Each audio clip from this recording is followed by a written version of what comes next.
Today amo nang i-claim mga moang na disgrasya na motor diri sa police station mga kadudong, since okay na nagsettle na ang both parties no katong nabanggaan sa akong manghud og kami mga kadudong, since napasa na mo tanang requirements nga gipangayo sa amo ang investigator no diri sa police station.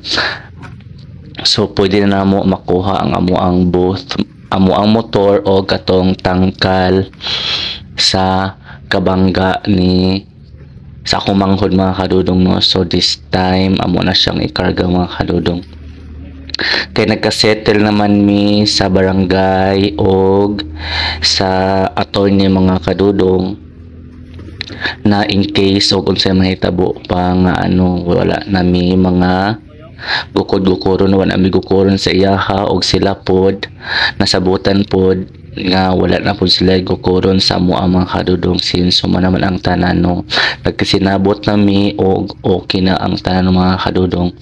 Pasalamat lang pod mi sa hingtungdan no katong nag-iya sa tangkal kada manggaan ni Tibudoy nga nakasabot pod siya sa sitwasyon namo o sa sitwasyon ni sa akong mangkod mga kadudong no.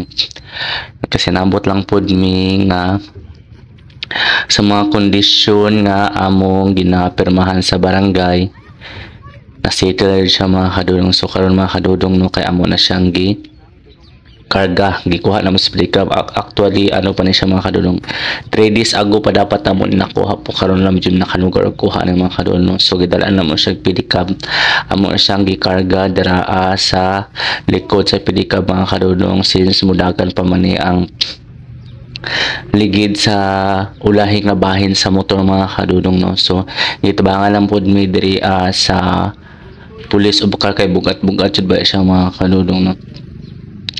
So dako pod kaming pasalamat no sa police investigator no sir. Thank you kay sir, si man siya, si Sir Luga, CG Luga mga kadudong no, nga every time nga mga siya mga requirements very siya approachable kay mga kadudong, kanang di ka matahaog duol sa iyaha kay the way he talk panggod kay kanang very kanang kalma lang kaayo nga every time siguro basig busy siya nga every time nga kanang mo ato dito sa police station ginapangita na mo siya naadain siya mga kadudong no. Tagaan jud kaday niya og kanang time mga kadudong, since siya man jud to ang naka-duty ato that time no as a investigator sa nahitabo mga kadudong. So thank you kaayo sir sa pag atiman sa mo ang kaso no.